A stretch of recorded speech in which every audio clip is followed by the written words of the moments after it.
Hello friends, मैं शेखर पांडे इतिहास विषय के साथ आप सबके सामने पुनः उपस्थित हूं। उम्मीद करता हूं रोज की तरह आप अच्छे होंगे। आज भी शुरू करें। चलो देखो, रोज की प्रश्नों की श्रृंखला में हड़प्पा सभ्यता में जो भी कल कुछ हमने पढ़ा हुआ था उससे जो भी संबंधित महत्वपूर्ण प्रश्न है वो देखते हैं आज जरा। पहला प्रश्न है, हड़प्पा सभ्यता का केंद्रीय स्थल क्या था? शायद कट रहा है ऊपर, मैं पढ़ देता हूं, आप समझ लें जरा। हड़प्पा सभ्यता का पहला प्रश्न है, हड़प्पा सभ्यता का केंद्रीय स्थल क्या था? केंद्रीय स्थल पहला प्रश्न है, केंद्रीय स्थल क्या था? आंसर टाइप करते चले जाए, मैं देखकर चला जाऊं। हड़प्पा सभ्यता का केंद्रीय स्थल क्या था? सविता जी बिल्कुल सही बच्चे, सिंध और पंजाब, वेरी गुड। और भाई आंसर टाइप करें, पंजाब, बिल्कुल सही। लगभग सारे लोग पंजाब और सिंध लिख रहे हैं, बहुत बढ़िया। दूसरा प्रश्न है, हड़प्पा सभ्यता का विस्तार उत्तर, दक्षिण, पूर्व, पश्चिम में कौन कौन से स्थल थे? वो प्रश्न पूछा जा रहा है। हड़प्पा सभ्यता का विस्तार अंतिम बिंदु कौन कौन से थे? अंतिम स्थल पूर्व, पश्चिम, उत्तर, दक्षिण में कौन कौन से थे? पूर्व में कौन सा था, पश्चिम में कौन सा था, उत्तर और दक्षिण में कौन सा था, यह आपको बताना है। तीसरा प्रश्न है, हड़प्पा सभ्यता का क्षेत्रफल लगभग कितना था? हड़प्पा सभ्यता का क्षेत्रफल कितना था? बिल्कुल सही, बहुत बढ़िया, बहुत बढ़िया। खुशी होती है देख करके कि अधिकांश लोग बिल्कुल सही आंसर्स टाइप करते हैं, बहुत अच्छे। आगे बढ़ते हैं। सभ्यता, चौथा प्रश्न, सभ्यता की सबसे प्रमुख विशेषता क्या थी? हड़प्पा सभ्यता की सबसे प्रमुख विशेषता, कल ही मैंने बताया हुआ था, हड़प्पा सभ्यता की सबसे प्रमुख विशेषता, अनगिनत बार यह प्रश्न पूछा हुआ है। पांचवा प्रश्न, कौन सा स्थल 3 भागों में बटा हुआ था? कौन सा हड़प्पा सभ्यता का स्थल 3 भाग में बटा हुआ था?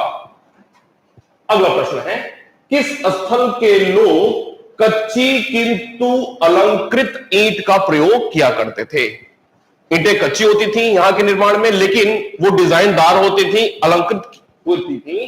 तो प्रश्न है छठा, किस स्थल में लोग कच्ची किंतु अलंकृत ईंट का प्रयोग किया करते थे? अगला प्रश्न देखते हैं, सातवां, हड़प्पा सभ्यता के शहर किस पद्धति पर बसे हुए थे? हड़प्पा सभ्यता के जो भी शहर थे वो किस पद्धति पर बसे हुए थे? आठवां प्रश्न, कला का हड़प्पा वासियों ने अपनी कला का सबसे अच्छा प्रदर्शन कहां किया हुआ था? आठवां प्रश्न है, कला का सर्वश्रेष्ठ प्रदर्शन कहां देखने को मिलता है? नौवां प्रश्न, सर्वाधिक किस आकार की मुहरें मिली हुई हैं? सर्वाधिक किस आकार की मुहरें मिली हुई हैं और किस चीज की बनी होती थी? सबसे ज्यादा किस चीज की ये मोहरें बनी होती थी? इसी में एक और प्रश्न जुड़ा हुआ है। लास्ट प्रश्न है 10वां, धातु की बनी सबसे अच्छी मूर्ति कौन सी है? हड़प्पा सभ्यता में खुदाई के दौरान का धातु की बनी हुई सबसे अच्छी मूर्ति कौन सी है और वह कौन से हड़प्पाई स्थल से प्राप्त हुआ है? यह कुछ 10 प्रश्न थे आज के लिए। हाँ भाई, आंसर्स देख लेते हैं जरा। सेलखड़ी, खेल खड़ी नहीं भाई, सेलखड़ी, हाँ बिल्कुल सही। वर्गाकार, बहुत बढ़िया। भानु बिल्कुल सही भाई। शेफाली जी बिल्कुल सही बच्चे। उर्वशी बिल्कुल, लगभग सारे लोग। सिद्धार्थ जी बिल्कुल सही। हीरा सिंह जी, पशुपति शिव, ये क्या लिख दिया हीरा सिंह जी आपने?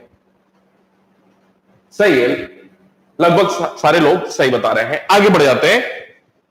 हाँ, बहुत सारे लोगों के कमेंट्स हैं कि सर इन प्रश्नों के उत्तर भी बता दिया करिए। निश्चिंत बने रहे, मैं सारा कुछ रिवीजन करा दूंगा। मेरे ऊपर, मेरे पढ़ाने की जो भी बातें हैं, मेरे पढ़ाने संबंधित, सब मेरे ऊपर छोड़ दिया। आप निश्चिंत होकर बस रोज के रोज काम करते चले जाइए। मैंने पहले भी कहा हुआ था, बस विश्वास मेरे ऊपर बनाए रखिए। जो भी कुछ आपको मैं पढ़ा रहा हूं, कम है या ज्यादा है, अभी जैसे है वैसे ही एज इट इज को स्वीकार करते चले जाइए, क्योंकि मुझे लगभग सभी लोगों को ध्यान में रख करके हुए काम करना है। अभी सिर्फ विषय की बेसिक समझ में आपको देना चाहता हूं। बिल्कुल निश्चिंत बने रहिए, इससे डीप अभी और हम आगे बढ़ते चले जाएंगे। ऐसा नहीं है कि जो भी टॉपिक हमने पढ़ लिया है उसमें डीप नहीं होगा, बस 2 दिन का और सब रखिए और आपको मेरे पढ़ाने के तरीके का अंदाजा लग जाएगा मैं कर क्या रहा हूं। मैंने बताया था, फिर मैं कह रहा हूं कि अन्य विषयों की तुलना में मैं अगले 1.5-2 महीने के अंदर इतनी अच्छी आपकी तैयारी करा दूंगा कि सिर्फ आईएएस की क्लास के लिए ही आपको अन्यत्र इलाहाबाद में या फिर दिल्ली में कहीं जाना पड़ेगा, नहीं तो उसके नीचे कोई भी प्रश्न छूटने से रहेगा। पक्की बात है, मेरे ऊपर बस सिर्फ विश्वास बना रखिए। आगे बढ़ जाते हैं। देखो, कल हमने हड़प्पा सभ्यता में कला से संबंधित मुद्दे देखे हुए थे। कला में मैंने आपको बताया हुआ था कि मोहर, मूर्ति निर्माण, इसके अलावा मृदभांड, बर्तन, चित्रकला जहां पे देखने को मिलता है, और चौथा मुद्दा था हमारा लिपि का। तो लिपि से ही हमें आज शुरुआत करनी है। तो लिपि के संदर्भ में जो सबसे महत्वपूर्ण बात है कि हड़प्पा सभ्यता की लिपि का जो भी साक्ष्य है, लिपि का मतलब लिखावट, लेखनी, हड़प्पा सभ्यता की लिपियों का साक्ष्य कहां से मिला हुआ है, पहली बात। तो हड़प्पा सभ्यता की लिपियों का जो साक्ष्य मिला हुआ है, लिखावट का साक्ष्य मिला हुआ है, वो मुहरों से मिला हुआ है। मैंने आपको पहले भी बताया हुआ था कि हड़प्पा सभ्यता में सबसे ज्यादा वर्गाकार मोहरें मिली हुई हैं, जिसपे पशु चित्र के साथ लिपि भी देखने को मिलती है। और वर्गाकार के अलावा जो भी आकार प्रकार के मोहर है, उनमें सिर्फ और सिर्फ लिपि अर्थात लिखावट ही देखने को मिलती है, पशु चित्र नहीं देखने को मिलते हैं। तो लिपि का साक्ष्य मोहरों से ही मिल रहा है, चाहे वर्गाकार हो, चाहे आयताकार, चाहे जो भी आकार। अगली बात, इसमें मूल चिन्ह कितने थे? जैसे आप हिंदी पढ़ते हैं, अंग्रेजी पढ़ते हैं, तो वैसे हिंदी की बात किया जाए तो अ, आ, ई, इस प्रकार के जो मूल वर्ण होते हैं, ए, ई, आई, ओ, यू इंग्लिश में, वैसे ही हड़प्पा सभ्यता की लिपियों में अगर बात किया जाए तो कुल मूल चिन्ह 64 दिखाई पड़ते हैं। 64 मूल चिन्ह दिखाई पड़ते हैं। अब इन मूल चिन्हों का प्रयोग करके बहुत सारे अक्षर बनाए होंगे, बहुत सारे अक्षरों के ग्रुप से शब्द बने होंगे। तो अक्षरों की संख्या जो अभी तक मिली हुई है, वो, अब चूंकि पहचान पाना और पढ़ पाना बड़ा ही जटिल कार्य, अभी तक दुरूह कार्य रहा है, तो बहुत एग्जैक्ट नहीं कहा जा सकता है। तो अभी लगभग देखा जाए तो 500 के आसपास, लगभग 500 अक्षर अभी इन मूल चिन्हों का प्रयोग करते हुए पाए गए हैं। 64 मूल चिन्ह मिले हुए हैं और इन मूल चिन्हों से लगभग 500 के आसपास अक्षर लिखे हुए मिले हुए हैं। आगे बढ़ते हैं। इस हड़प्पा लिपि का नाम क्या है और यह किस प्रकार की लिपि है? आपने चाइनीज लैंग्वेज को देखा होगा।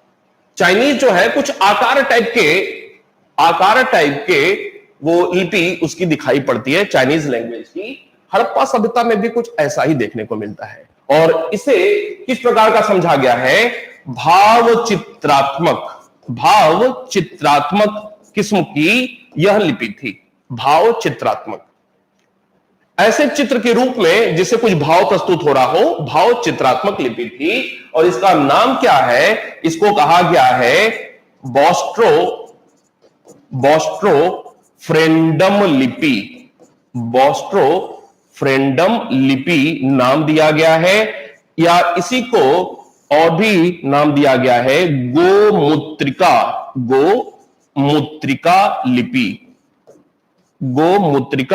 लिपि या बोस्ट्रोफ्रेंडम लिपि नाम दिया गया है। एक नाम और दिया हुआ है हलावर्त शैली। किस प्रकार की शैली? हलावर्त शैली।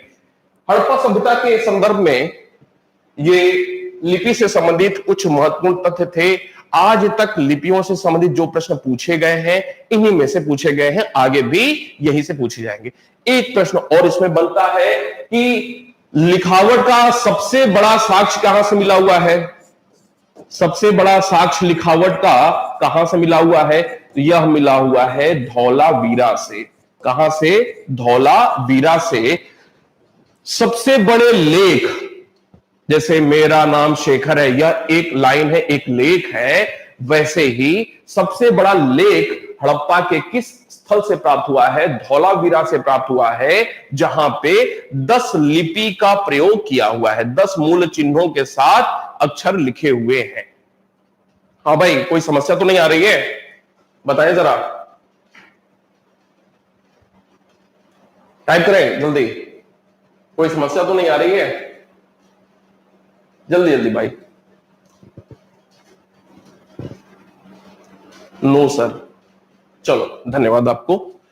आगे बढ़ जाते हैं। कला के बाद अगला जो मुद्दा है हड़प्पा सभ्यता में, वो है समाज। हड़प्पा सभ्यता का समाज कैसा था? अलग अलग बिंदु हैं, बारी बारी से देखते चले जा रहे हैं। समाज देखेंगे, फिर अर्थव्यवस्था देख लेंगे, ऐसे अलग अलग मुद्दे।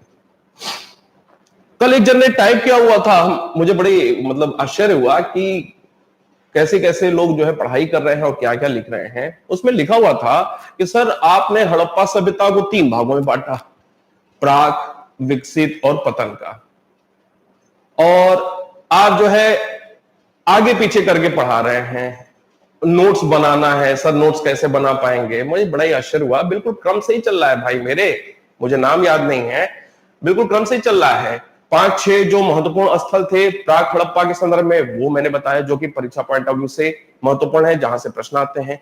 फिर हम लोग अभी ये जो भी काम कर रहे हैं, ये विकसित हड़प्पा चरण का ही काम कर रहे हैं, जिसे हम हड़प्पा सभ्यता के नाम से जानते हैं, जिस चरण को, दैट इज विकसित हड़प्पा चरण।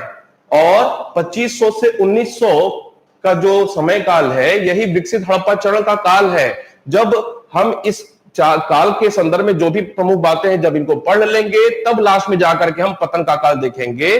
पतन के काल में सीधे सीधे 2-3 मुद्दे होंगे, निकल करके आएंगे जब देखा जाएगा तो, कि पतन कैसे हुआ, what was the reason behind that, और पतन के संदर्भ में क्या क्या जो कुछ प्रिंसिपल्स हैं, सिद्धांत हैं, मत हैं, वो देख लेंगे किस स्थल के संदर्भ में क्या क्या बातें कही गई हैं। दैट्स ऑल, यही काफी है। तो बिल्कुल भी तनिक भी परेशान ना हो। आगे बढ़ जाते हैं। हड़प्पा सभ्यता का समाज, इसमें पहला जो मुद्दा निकल करके आता है, वो आता है प्रजाति को लेकर के। हड़प्पा सभ्यता में किस किस प्रजाति के लोग देखने को मिले हैं? अगर मैं आपसे पूछूं कि भारत के लोगों के बाल, अफ्रीका के लोगों के बाल में अंतर होता है, चाइनीज लोगों के बाल में अंतर होता है, एक बात। दूसरी बात, हमारे लोगों के ये कपाल खंड कुछ आकार में संतुलित होते हैं, चाइनीज लोगों के थोड़े से ज्यादा होते हैं। हमारे जो ये क्या कहते हैं, आईब्रो होते हैं, वो बिल्कुल विकसित होते हैं। अगर चाइनीज लोगों को देखा जाए, मंगोलाइट किस्म के लोग जो भी हैं, उनकी कुछ कम होती हैं। हमारी आंखों का कलर, मतलब इस प्रकार की जो भी विधाएं हैं मनुष्य के शरीर से जुड़ी हुई, किस विज्ञान के तहत इनकी पढ़ाई की जाती है, तो एंथ्रोपोलॉजी में मानव प्रजाति एक मुद्दा बनता है। ठीक है, तो मानव प्रजाति की अगर बात किया जाए, तो विश्व में बहुत सारे, आपकी ज्योग्राफी वाले सर पढ़ाएंगे इस बात को, बहुत अनेकों प्रकार की मानव प्रजातियां देखने को मिल रही हैं। अगर भारत के संदर्भ में हड़प्पा सभ्यता की बात किया जाए, तो हड़प्पा सभ्यता में कुल 4 मानव प्रजाति देखने को मिलती है। कितनी भाई? 4। कौन कौन सी? एक है भूमध्य सागरीय। भूमध्य सागरीय, अब आपको ये जानने की जरूरत नहीं है, न इतिहास में न तो भूगोल में, क्या भूमध्य सागरीय की विशेषताएं क्या क्या होती हैं, ये तनिक भी जानने की जरूरत नहीं है। प्रारंभिक परीक्षा पास करने का सीधा सीधा मतलब यह होता है कि आप किसी भी तरह से बस परीक्षा पास हो जाइए। परीक्षा पास होने के बाद इतिहास क्या होता है, भूगोल क्या होता है, आपको तनिक भी याद रखने की जरूरत नहीं है। उसके बाद सिर्फ और सिर्फ सरकारी कार्य करिए और पैसा कैसे कमा सकते हैं उस पर ध्यान रखें। सिर्फ परीक्षा पास हो जाना है आपको। आगे बढ़ते हैं। भूमध्य सागरीय, दूसरे नंबर पे जो मानव प्रजाति पाई गई है वो है प्रोटो ऑस्ट्रेलॉयड। तीसरे नंबर पे अल्पाइन, और इसके साथ चौथे नंबर पे मंगोलायड। ये कुल 4 मानव प्रजाति हड़प्पा सभ्यता में देखने को मिलती है। अब प्रश्न बनता है कि 4 में से सबसे ज्यादा किस मानव प्रजाति के लोग हड़प्पा सभ्यता में देखने को मिले हैं? वो है सर्वाधिक भूमध्य सागरीय।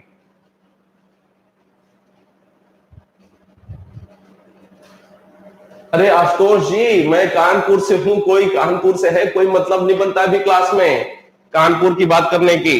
ध्यान से अभी काम करते चले जाइए। हाँ, 4 मानव प्रजाति के साक्ष्य मिले हुए हैं। सबसे ज्यादा भूमध्य सागरीय, प्रोटो ऑस्ट्रेलॉयड। प्रोटो ऑस्ट्रेलॉयड ये दूसरी मानव प्रजाति देखने को मिलती है, अल्पाइन तीसरी, और चौथी मंगोलायड प्रजाति। ये जो नॉर्थ ईस्ट वाले अपने देश के लोग हैं, मंगोलायड प्रजाति है। चीन के लोग मंगोलायड प्रजाति के, थाईलैंड, वियतनाम, कंबोडिया वगैरह, इंडोनेशिया, ये सारे के सारे लोग मंगोलायड प्रजाति के हैं। एक प्रश्न और यहां पे कि हमारी जो अधिकांश जनजातियां हैं भारत देश की, अभी वर्तमान की भी बात किया जाए, हमारी जो अधिकांश जनजाति हैं वो किस मानव प्रजाति से बिलोंग करती हैं? तो अधिकांश हमारी जनजातियां प्रोटो ऑस्ट्रेलॉयड इससे बिलोंग करती हैं। प्रोटो ऑस्ट्रेलॉयड मानव प्रजाति से संबंधित हमारी अधिकांश भारत की जनजातियां देखने को मिलती हैं। आगे बढ़ते हैं। प्रजाति के बाद अब अगला मुद्दा यहां पे बनता है कि हड़प्पा सभ्यता में समाज की बात हो रही है। अभी समाज के अलग अलग उप बिंदु कौन कौन से वो देखते हैं। पहला था प्रजाति, दूसरा व्यवसायिक लोग। हड़प्पा सभ्यता में 4 प्रकार के व्यवसायों से जुड़े हुए लोग दिखाई पड़ते हैं। हड़प्पा सभ्यता में 4 व्यवसाय से लोग जुड़े हुए दिखाई पड़ते हैं। कौन कौन से? एक थे योद्धा, एक विद्वान, एक व्यापारी और एक श्रमिक। ये 4 व्यवसाय वर्ग से संबंधित लोग हड़प्पा सभ्यता में देखने को मिलते हैं। इन बातों को लेकर के ही एक मुद्दा निकल करके आता है कि हड़प्पा सभ्यता के निर्माता या हड़प्पा सभ्यता में जो एक प्रशासनिक व्यवस्था थी, उस प्रशासनिक व्यवस्था को संभालने वाले लोग किस वर्ग के रहे होंगे? इतिहासकारों के बीच यह भी एक मुद्दा निकल करके आता है। तो कुछ इतिहासकार कहते हैं कि हड़प्पा सभ्यता में लड़ाई के साक्ष्य मिले हुए हैं, हालांकि यह मान्य ज्यादा नहीं है। तो निश्चित रूप से यहां पे योद्धाओं का शासन रहा होगा, यह मान्य नहीं है। हड़प्पा सभ्यता में हड़प्पा एक स्थल था, मोहनजोदड़ो, वहां से पुरोहित आवास देखने को मिलता है, महाविद्यालय देखने को मिलता है, लेकिन यह भी बहुत ज्यादा मान्य सिद्धांत नहीं हुआ। तीसरे नंबर पे हड़प्पा सभ्यता में अगर देखा जाए तो व्यापार का बहुत ज्यादा साक्ष्य देखने को मिलता है। व्यापार से संबंधित बहुत ज्यादा साक्ष्य देखने को मिलता है। और हड़प्पा सभ्यता के अति विकसित अपने समय काल का अन्य समकालीन सभ्यताओं की तुलना में होने का जो सबसे बड़ा कारण था, दैट वाज वणिक वर्ग या व्यापारी वर्ग। हड़प्पा सभ्यता के विकास का सबसे कारण जो महत्वपूर्ण था वो था व्यापार, चाहे आंतरिक व्यापार हो एक क्षेत्र का दूसरे क्षेत्र से, या संपूर्ण हड़प्पा सभ्यता के क्षेत्रों का विदेश के किसी अन्य देश के साथ, जैसे मेसोपोटामिया, मिस्र, सीरिया, अफगानिस्तान, ईरान वगैरह वगैरह, ओमान, बहरीन वगैरह। ठीक है, तो कहने का मतलब है कि चौथा मुद्दा, श्रमिक कभी भी शासक वर्ग नहीं होता है। तो एक मुद्दा निकल करके आता है कि अगर हड़प्पा सभ्यता में प्रशासन संभालने वाले किसी वर्ग के संदर्भ में कोई प्रश्न पूछा जाए तो इसका उत्तर आप लगाएंगे व्यापारी, अर्थात वणिक वर्ग। हड़प्पा सभ्यता में जो प्रशासनिक एक रूपता दिखाई पड़ती है, संपूर्ण लगभग सभी स्थल एक ही मापदंड पे बसे हुए हों, एक ही प्रकार के ईंटों का प्रयोग, एक ही प्रकार के घर, एक ही प्रकार की साफ सफाई संबंधी व्यवस्था, तो निश्चित रूप से कोई ना कोई नगर पालिका व्यवस्था रही होगी, कोई ना कोई प्रशासन भी रहा होगा। तो इसका मतलब है कि अगर कोई प्रश्न पूछा जाए तो आप उसका उत्तर लगाएंगे व्यापारी या वणिक वर्ग ही प्रशासन उस समय संभालता रहा होगा। आगे बढ़ते हैं। व्यवसाय के बाद अगला जो मुद्दा है समाज का स्वरूप। समाज का स्वरूप, हड़प्पा सभ्यता के समाज का स्वरूप कैसा था, यह प्रश्न पिछले कुछ वर्षों में बहुत बार पूछा गया है। हाल फिलहाल में ऐसा नहीं देखने को मिला है, लेकिन रिपीट किया जा सकता है। हड़प्पा सभ्यता के अधिकांश घरों से मिट्टी की मूर्तियां मिली हुई हैं, मैंने आपको यह बताया। हड़प्पा सभ्यता के अधिकांश घरों से मिट्टी की मूर्तियां मिली हुई हैं, और मिट्टी की मूर्तियों में सबसे ज्यादा तो पशु की मूर्तियां मिली हुई हैं। पशु में भी वृषभ की मूर्तियां मिली हुई हैं, किंतु अगर व्यक्ति की बात किया जाए तो पुरुषों की तुलना में महिलाओं की, स्त्रियों की मूर्तियां ज्यादा मिली हुई हैं। और यही कारण है कि इतिहासकारों, पुरातत्वविदों ने यह निष्कर्ष निकाला कि हड़प्पा सभ्यता के समाज का जो स्वरूप था वो निश्चित रूप से मातृसत्तात्मक रहा होगा। हड़प्पा सभ्यता की जो भी बातें हैं, खुदाई से जो भी साक्ष्य मिले हुए हैं, वो निश्चित रूप से अनुमान पर ही आधारित है। बिल्कुल पक्की बात डंके की चोट पे नहीं कही जा सकती है कि ऐसा ही रहा होगा, अनुमान पर ही आधारित है। तो हड़प्पा सभ्यता के समाज का स्वरूप कैसा था, अगर प्रश्न बनता है तो आपका उत्तर होगा मातृसत्तात्मक। अगला मुद्दा मंदिर को लेकर के, मंदिर एंड पूजा। हड़प्पा सभ्यता में मंदिर का साक्ष्य नहीं मिला हुआ है। हड़प्पा सभ्यता के किसी भी स्थल से मंदिर का साक्ष्य नहीं मिला हुआ है, जबकि मेसोपोटामिया में मंदिर का साक्ष्य मिला हुआ है। हड़प्पा सभ्यता की समकालीन जो दूसरी अन्य संस्कृतियां थीं, वहां पे मंदिर का साक्ष्य मिला हुआ है। और यह एक बहुत ही महत्वपूर्ण मुद्दा बन गया था कि मेसोपोटामिया या सुमेरिया के लोगों ने हड़प्पा सभ्यता को जन्म दिया था। भाई, अगर वहां पे कुछ खास तत्व उनके कल्चर में, संस्कृति में दिखाई पड़ रहा है, वहां से लोग यहां पे माइग्रेट होकर के आ रहे हैं, तो अपने कल्चर को तो अवश्य लाए होंगे यहां पे। लेकिन वहां पे बहुत सारी चीजें देखने को मिल रही हैं और वही सारी चीजें यहां पे नहीं देखने को मिल रही हैं। इसका मतलब सिरे से इस बात को खारिज किया जा सकता है कि मेसोपोटामिया के लोगों ने हड़प्पा सभ्यता का निर्माण किया हुआ। हड़प्पा सभ्यता के किसी भी स्थल से मंदिर का साक्ष्य नहीं मिलता है, ध्यान में रखेंगे।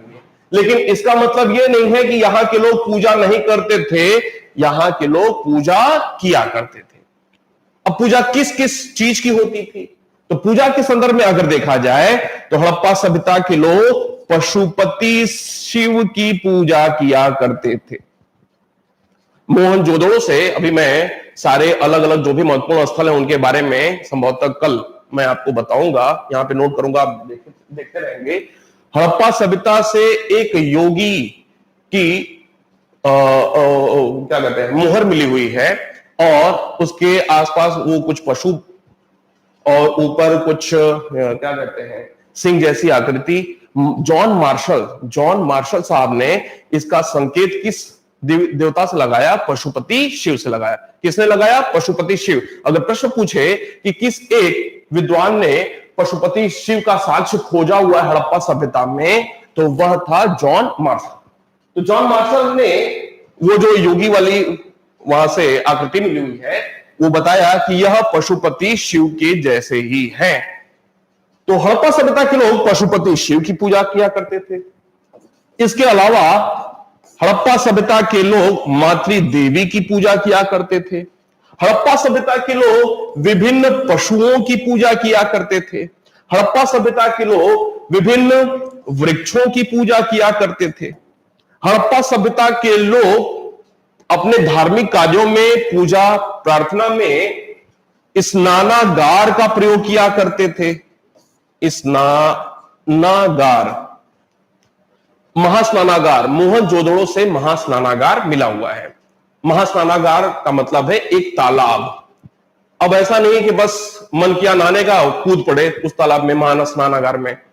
मतलब यह है कि सिर्फ और सिर्फ नहाने के लिए वह तालाब या महास्नानागार नहीं था, बल्कि किसी धार्मिक कार्य के पहले जब हम नहान करते हैं, नहाने की प्रक्रिया होती है, शुद्ध होने की प्रक्रिया होती है, उस परिप्रेक्ष्य में ही इस महास्नानागार का प्रयोग किया जाता था। अर्थात धार्मिक कार्यों में ही महास्नानागार का प्रयोग किया जाता था। आगे बढ़ते हैं। हड़प्पा सभ्यता के लोग स्वास्तिक के चिन्ह का भी प्रयोग किया करते थे। स्वास्तिक मतलब शुभता का प्रतीक, शुभ होने का प्रतीक, स्वास्तिक के चिन्हों का भी प्रयोग किया करते थे। इसके साथ साथ बहुत सारे ऐसे तत्व भी मिले हुए हैं जिससे पता चलता है कि हड़प्पा सभ्यता के वासी जादू टोना की प्रक्रिया से भी परिचित थे, जादू टोना किया करते थे। यहां के लोग ताबीज, ये जो गले में ताबीज पहनते हैं, बाहों पे ताबीज पहनते हैं, तो यह धार्मिक कार्यों के संदर्भ में ताबीज के भी साक्ष्य देखने को मिले हुए हैं। इस प्रकार के पूजा पद्धति उनके यहां प्रचलन में थी। मंदिर का साक्ष्य नहीं मिला हुआ है, बिल्कुल ध्यान में रखेंगे। आगे बढ़ते हैं।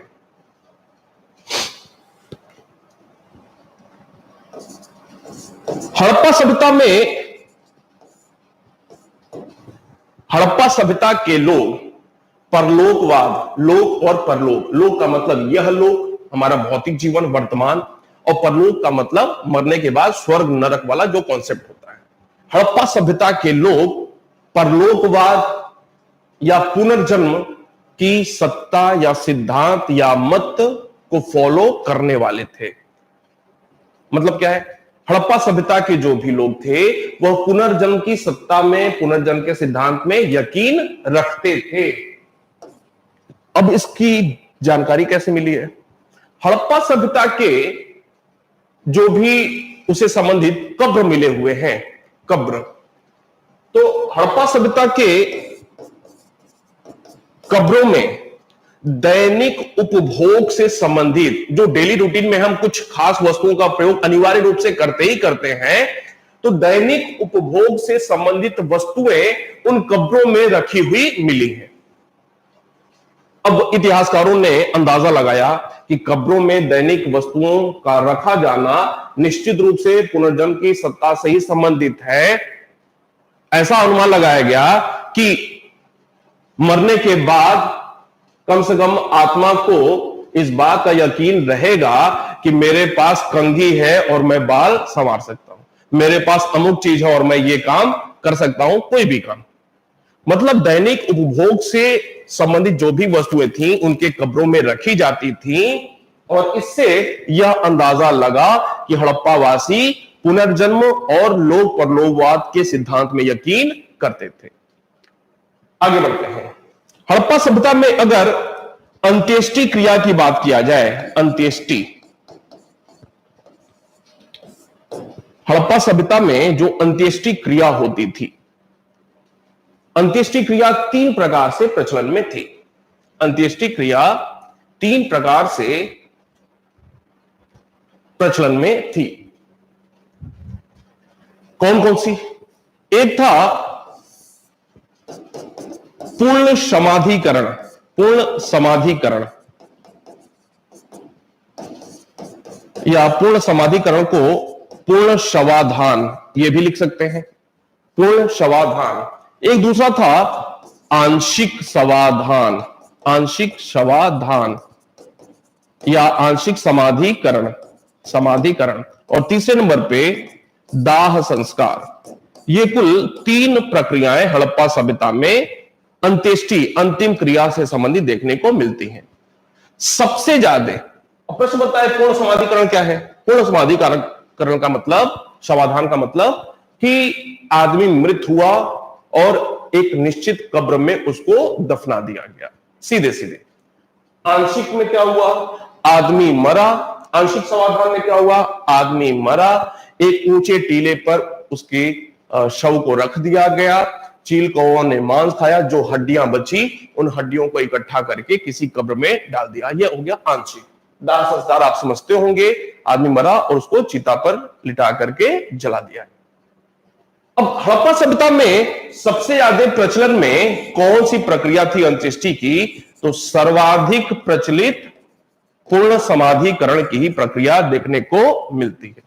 सर्वाधिक पूर्ण समाधिकरण की प्रक्रिया देखने को मिली हुई है। आगे बढ़ते हैं। हड़प्पा सभ्यता में मनोरंजन लोग कैसे करते थे? हड़प्पा सभ्यता के लोग अपने मनोरंजन के साधनों में पासा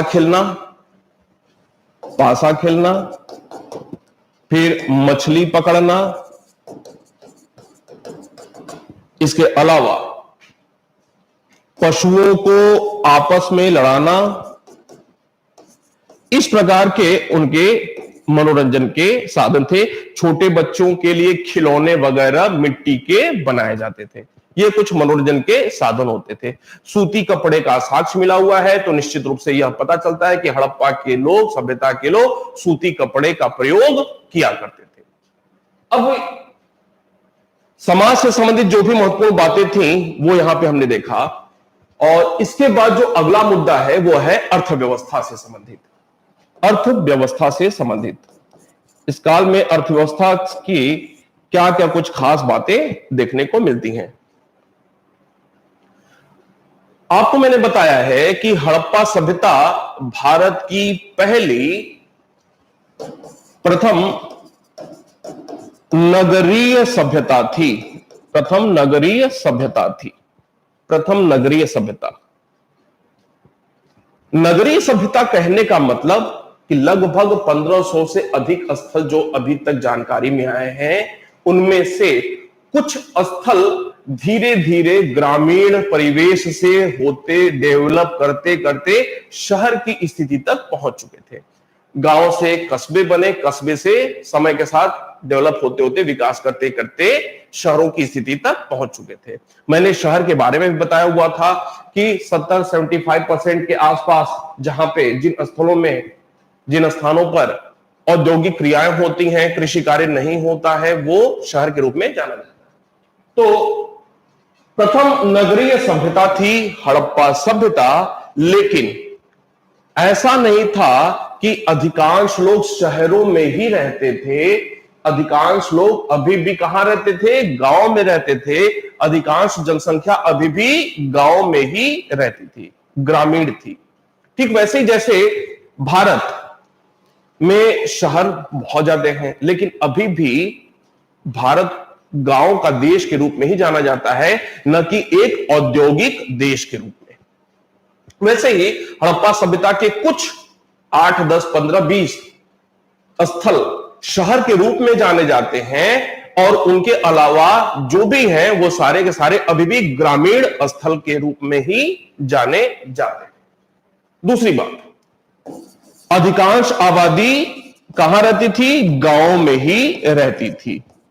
अधिकांश आबादी अभी भी ग्रामीण थी। तीसरी बात, शहर के डेवलपमेंट दिखाई पड़ते हैं। अब शहर के लोग चूंकि औद्योगिक कार्य किया करते थे, व्यापार संबंधी कार्य किया करते थे, कृषि कार्य किया नहीं करते थे, तो कृषि उनके भरण पोषण का दायित्व भी गांव में रहने वाले जो किसान लोग थे उन्हीं के ऊपर था। अर्थात ग्रामीण लोग न सिर्फ अपने पेट भरने के लिए अनाज उपजाते थे, बल्कि शहर में जो भी लोग रहते थे उनका भी भरण पोषण हो सके, इतना ज्यादा वो अनाज उपजाते थे।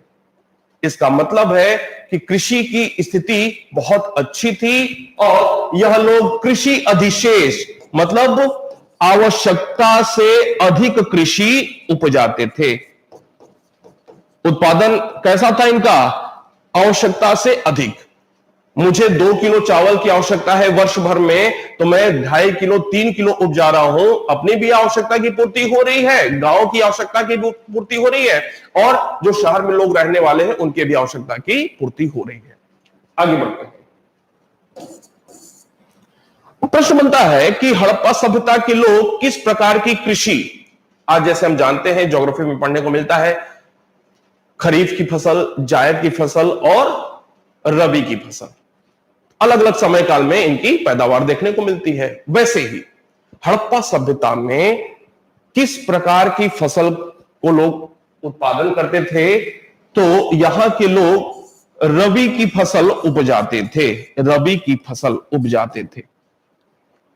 हड़प्पा सभ्यता के लोग किस प्रकार की फसल? किस मौसम वाली फसल? रबी की फसल उपजाते थे। और आपको पता होगा कि रबी की फसल सामान्यतः ठंडी के दिनों में देखने को मिलती है। कब ये? अक्टूबर नवंबर में यह बोई जाती है और अप्रैल के आसपास यह काट ली जाती है।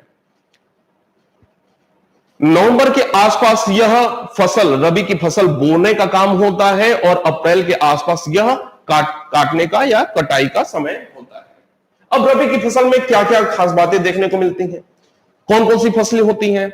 गेहूं, जौ, चना, मटर, सरसों, कपास, चावल भी ठंडी के सीजन में उगाया जाता है। कई जगहों पर हड़प्पा सभ्यता में चावल के भी साक्ष्य मिले हुए हैं, लेकिन बहुत ज्यादा नहीं, 2-3 स्थलों से चावल के साक्ष्य भी मिले हुए हैं। तो यहां के लोग गेहूं, चावल, जौ, मटर, सरसों, कपास के साथ साथ खीरा, ककड़ी, इस प्रकार की जो भी खाद्यान्न वस्तुएं होती हैं वो सारे कुछ ये लोग उपजाते थे।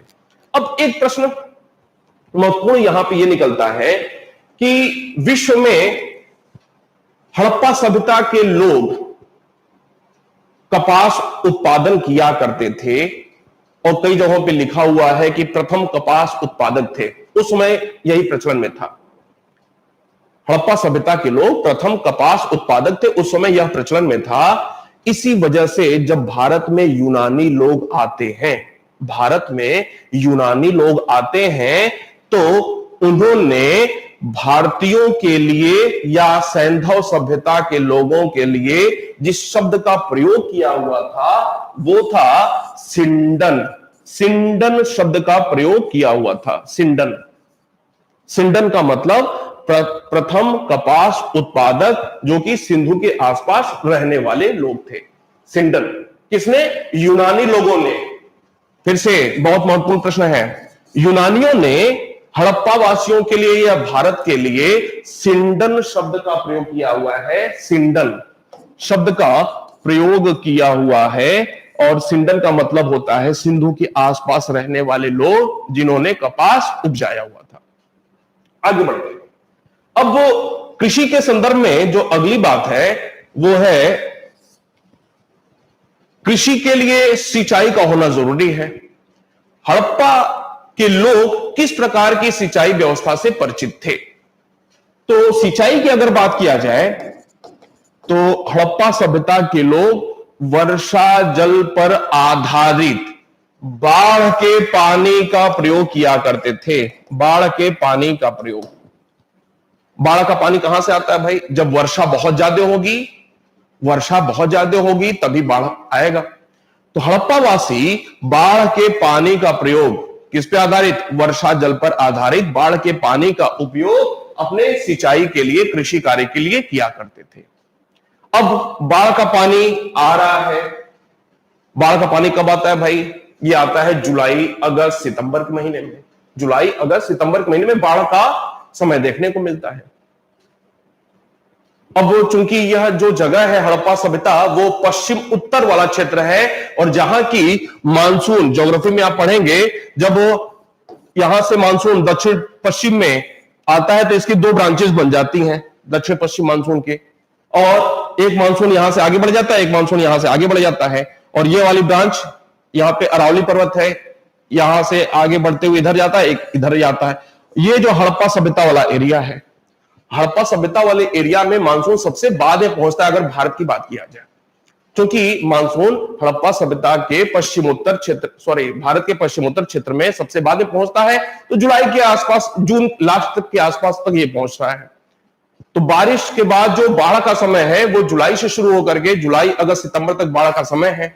बाढ़ का पानी उतर रहा है, भूमि बिल्कुल नम है, दलदली भूमि है, तो थोड़ा सा जब सूखेगा, नमी उसमें थोड़ी बहुत बाकी रहेगी, तो वही नवंबर के आसपास यहां पे रबी की फसल बोने को दिखाई दे रही है। आगे बढ़ते हैं। तो बाढ़ के पानी का लोग ये प्रयोग किया करते थे। अगली बात, ये लोग बांध बनाना जानते थे। बांध बनाना ये लोग जानते थे, लेकिन नहर व्यवस्था से परिचित नहीं थे। नहर व्यवस्था से ये लोग परिचित नहीं थे। नहर बना करके किसी एक खास स्थान से पानी का प्रवाह किसी अन्य दूसरी जगहों पे कर पाना, इस प्रणाली से ये लोग परिचित नहीं थे। सामान्यतः कृषि कार्य में सिंचाई के अंतर्गत ये लोग बाढ़ के पानी का प्रयोग करते थे। बांध बना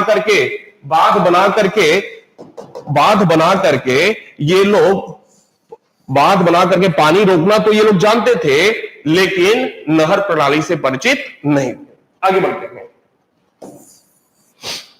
अब कृषि कार्य के लिए अगर खेत में हल चलाना है तो उसके लिए कृषि कार्य के लिए पशु का होना भी जरूरी है। तो कृषि कार्य में किस पशु का प्रयोग किया जाता था हल चलाने में? तो वृषभ का ही प्रयोग किया जाता था। वृषभ न सिर्फ आर्थिक मुद्दों से संबंधित था इसका, बल्कि धार्मिक महत्व भी था। कृषि कार्य में वृषभ का ही प्रयोग किया जाता था। आगे बढ़ते हैं। अब प्रश्न बनता है कि कृषि कार्य के बाद जो अन्य आर्थिक गतिविधियां इनकी थी, जैसे धातु उद्योग संबंधी। धातु उद्योग में आपको मैंने पहले भी बताया था कि हड़प्पा सभ्यता के लोग धातुओं को गलाना, एक निश्चित सांचे में ढालना, पिघलाना, ये सारी प्रक्रियाओं से ये लोग परिचित थे। अर्थात हड़प्पा सभ्यता के लोगों को तकनीक का ज्ञान अवश्य था। तकनीक का ज्ञान इन लोगों को था। साइंस की जानकारी थी, तकनीक की इनको जानकारी थी। आगे बढ़ते हैं। तो धातु उद्योग की अगर बात किया जाए तो हड़प्पा सभ्यता में सोना, चांदी, तांबा, कांसा, टिन, सीसा, इन प्रकार की धातुओं का प्रयोग दिखाई देता है। यह सारी धातु का प्रयोग दिखाई देता है हड़प्पा सभ्यता में। ध्यान रखेंगे, कल भी मैंने बताया हुआ था, फिर आज कह रहा हूं, लोहे की जानकारी नहीं थी। लोहे का साक्ष्य अभी तक नहीं मिला हुआ है। 1000 ईसा पूर्व से पहले लोहे की जानकारी लोगों को नहीं थी। सोना, चांदी, तांबा, कांसा, टिन, सीसा आदि धातुओं का प्रयोग ये लोग किया करते थे। अब प्रश्न बनता है कि सबसे ज्यादा किस धातु का प्रयोग किया करते थे? तो ध्यान रखें कि हड़प्पा सभ्यता कांस्य युगीन सभ्यता थी। कांस्य युगीन सभ्यता थी। मैंने संभवतः कल यह प्रश्न पूछा भी हुआ था आपसे। कांस्य युगीन सभ्यता थी, लेकिन कांस्य युग कहने का मतलब है कि यहां पे पहली बार कांसा धातु का प्रयोग तो हुआ, सर्वाधिक नहीं हुआ। उसके कारण है, मैंने शायद पहले ही बताया हुआ था। प्रश्न बनता है कि सबसे ज्यादा किस धातु का लोग प्रयोग करते थे? तो हड़प्पावासी सबसे ज्यादा तांबा का ही प्रयोग किया करते थे। तांबा धातु का ही सर्वाधिक प्रयोग किया करते थे। अब प्रश्न निकल करके आता है, कांस्य युगीन सभ्यता थी तो कांसे का प्रयोग क्यों नहीं किया? तो कांसे का प्रयोग इस वजह से नहीं किया क्योंकि कांसा को बनाने के लिए तांबा के साथ साथ इनको टिन की जरूरत थी। एसएन टिन की जरूरत थी। अर्थात जब 10% टिन और 90% तांबा मिलता है तब जाकर के बनता है कांसा, ब्रॉन्ज। और चूंकि हड़प्पा सभ्यता के क्षेत्रों में तांबा तो उपलब्ध था आसानी से, लेकिन टिन धातु उपलब्ध नहीं था हड़प्पाई क्षेत्रों में, और टिन का इंपोर्ट करना पड़ता था अफगानिस्तान से। कहां से? अफगानिस्तान से टिन का इंपोर्ट करना पड़ता था, जो कि उस समय काल में बहुत आसान नहीं होता था। यही कारण है कि पहली बार कांसा धातु का प्रयोग हुआ, कांस्य युगीन सभ्यता कहा गया, लेकिन सर्वाधिक कांसा का प्रयोग नहीं हुआ क्योंकि कांसा बनाने के लिए टिन की भी आवश्यकता होती थी तांबा में मिलाने के लिए, और टिन हड़प्पाई क्षेत्रों में उपलब्ध नहीं था। उसका आयात करना पड़ता था अफगानिस्तान से, जो कि आसान नहीं होता था उन लोगों के लिए। तो प्रश्न बनता है कि सबसे ज्यादा किस धातु का प्रयोग किया? तांबा धातु का इन्होंने प्रयोग किया हुआ था। आगे बढ़ते हैं। धातु उद्योग के बाद अगला जो मुद्दा है इसमें, मापतौल।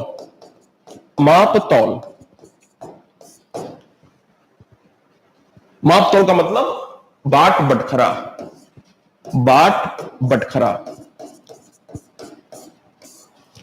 हड़प्पा सभ्यता के सभी स्थल से बाट बटखरे मिले हुए हैं। हड़प्पा सभ्यता के सभी स्थलों से बाट बटखरे मिले हुए हैं। सभी स्थल से बाट बटखरे मिले हुए हैं, इसका मतलब क्या है? चाहे देसी हो चाहे विदेशी हो, व्यापार में हड़प्पावासी संलग्न थे। अधिकांश स्थल देसी व्यापार किया करते थे, मतलब एक क्षेत्र से दूसरे, जबकि कुछ जो बंदरगाह शहर थे वो विदेशी व्यापार में संलग्न थे। रुके रहेंगे। मापतौल के अंतर्गत सभी हड़प्पाई स्थलों से बाट बटखरे प्राप्त हुए हैं। अब प्रश्न बनता है, यह जो बाट बटखरे होते थे किस आकार प्रकार के होते थे? आज हम देखते हैं जैसे 1 किलो का वेट हो गया, 2 किलो का हो गया, 5 किलो का, किस आकार प्रकार के होते थे और किस चीज के? लोहे के बने होते थे, सोना के बने होते थे कि पत्थर के बने होते थे? दो प्रश्न बनते हैं यहां पे, किस धातु के बने होते थे और आकार इनका क्या होता था? आकार में ध्यान रखेंगे, सर्वाधिक घन आकार के होते थे, क्यूब फॉर्म में होते थे। घन आकार के सर्वाधिक बाट बटखरे देखने को मिले हैं। और धातु किस पत्थर के बने होते थे? धातु के नहीं, पत्थर के। किस पत्थर के सर्वाधिक बने होते थे? तो सर्वाधिक जो है वो चर्ट पत्थर के बने होते थे। चर्ट एक प्रकार का पत्थर है, पत्थर रूप होते हैं, चर्ट पत्थर के ये बने होते थे सर्वाधिक।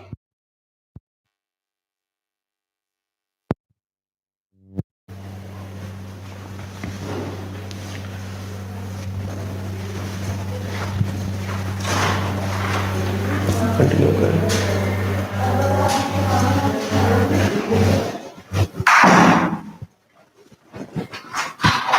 कंटिन्यू करें क्या? रुक गए? चल रहा है? अच्छा, सॉरी, लाइट चली गई, थोड़ा सा व्यवधान हो गया। तो हड़प्पा सभ्यता में बोर्ड नहीं चला, आज रोक देते हैं इस क्लास को यहीं पे, कल फिर आगे बढ़ते हैं। धन्यवाद।